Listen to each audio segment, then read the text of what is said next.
Yeah, hey guys, I'm Eddie Anderson from Alpecin de Keunig. Happy to be out here at the Trans-Sylvania Gravel Epic Stage Race, and we just finished up stage 1 this afternoon. Sort of like the biggest stage of the race, like in terms of climbing, so I knew it would suit me pretty well coming in relative to the other days. And after the first like major climb, it was just me and Kerry Werner battling it out for the rest of the stage, and I managed to shake him with like on the second to last climb, which was deliberate because I knew like the last climb is only really 5 minutes, like steep, and Kerry's great for 5 minutes, so I didn't want to tow him into that climb. But yeah, happy to come away with the stage win and a little bit of a buffer going into tomorrow, and yeah, see how it shakes out. All right, Kerry Werner, post stage 1, TS Gravel Epic. How'd it go out there? What happened? Well, I mean, Eddie went really hard. He dictated the pace today. Like, really, just right out of camp on Sand Mountain Road. And, like, so within the first 10 minutes, I kind of knew that it was going to be a tough day. Yeah, I mean, it was basically, like, I think from what I've heard, the intel that I've gathered, Eddie was kind of all in on today, with it being like longer climbs, the longer day. He was really looking to do a lot of damage today, so he made that pretty known. We got away on maybe it was like the third big climb. It was a kind of a group of 4 or 5 of us rolling for the first hour to Aid 1, which was like 18 miles in, and then from there it was like a big 12 to 15 minute climb. And yeah, he just got on the front and started flexing. Who else was in that group? So it was Ryan Johnson, Jeff Watts, Nathan from Kelly Benefit Strategies, and I forget the guy from North Carolina, the Gigawatt cycling guy. Man, you can't put that in there. Because he like talked to me the other day. I am so bad with names. Anyway, there was like 5 of us. And rolling pretty good. I mean, Eddie created some separation over the first climb, and then it came back together once we dropped into the valley. And then he really pushed the pace up that climb out of the first aid. And Eddie and I got away.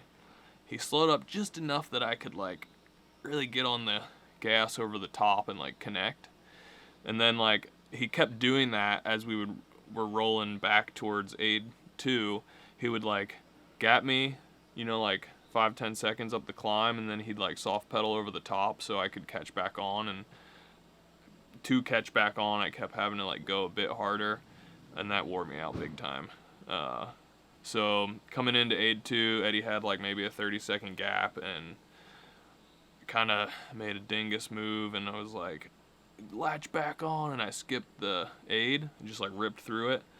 And it's kind of dumb because I only got like 5 minutes of drafting after that, and then we went up another climb and Eddie dropped me.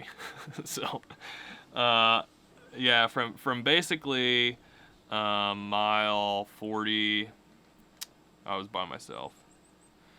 The last 12 miles, I was like fighting cramps from going too hard for too long earlier in the race.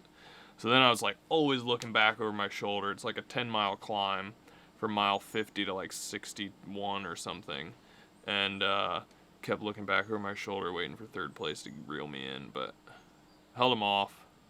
I did hemorrhage. I think we had like a 5-minute gap at aid 2, and then like I think Jeff came in like just over a minute behind me, so I did hemorrhage quite a bit of time in that like last 10-mile climb there. So moving into tomorrow, might have to rethink my strategy. We'll see how hard Eddie wants to go, I guess. All right, so Britt Mason, first place today, but barely due to contingencies. Talk about what happened. So the race started off pretty fast up the first climb. They didn't have a great descent. It's kind of loose, but you could go really fast. So I got some separation there, and then I had a couple of guys on the pavement, and rode pretty much by myself for 30, 40 miles. And then I had seen Steph on a climb before that, and when I got around mile 50, I noticed I had dropped my full water bottle. So I was officially out of water at 50 miles. Still had 12, 13 miles left. Fortunately, I went downhill and hit Patty State Park, and there was a spigot. So I grabbed water. I was like, yes, I'm not going to die today. And I saw Steph. So we hooked up right there. And that's the base of essentially a 10-mile climb. So I was not going to push at all because I knew there was a decent descent as we came into here. So it was just be steady and conserve some energy. And then as soon as it went, I was already cramping about 5 miles from the line. So as soon as I went downhill, I just attacked and got enough separation to give me some seconds prior to the finish. But All right, so it didn't seem super hot today, or did it seem hot to you? it felt hot, but I know the temperature wasn't hot.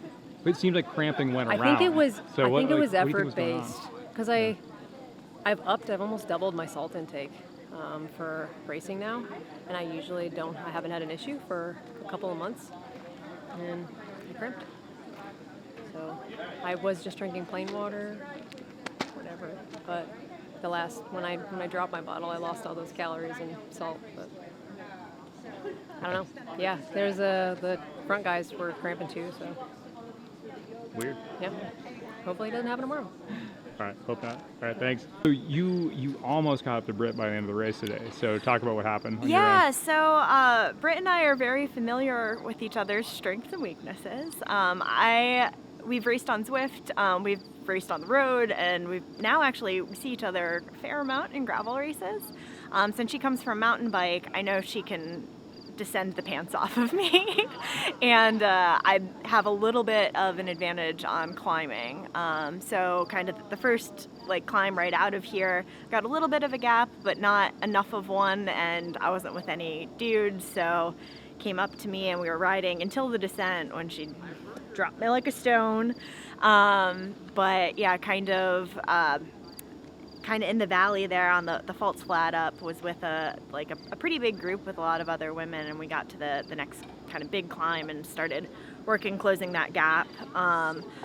Unfortunately, Britt dropped her bottle and stopped for water. I seeing her there, inching closer, but she pulled off to get water, and we kind of rode it together. I knew with this downhill finish and kind of through the camp into the finish, she has the technical advantage on me.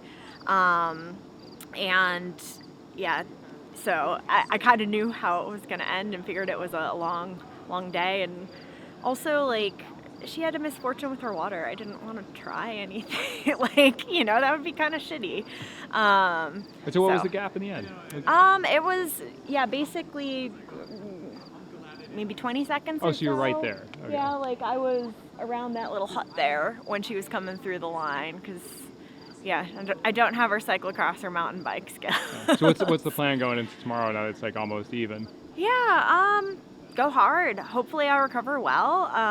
And I'm hopeful because we do have another big descent at the beginning tomorrow, but I know how my wheels stick to pavement better than things that move under them. So even if it is bumpy, I think I'll have a little bit more confidence on that. Not a ton more, but maybe. Got to be optimistic. All right, well, great job today. Thank you. Yeah.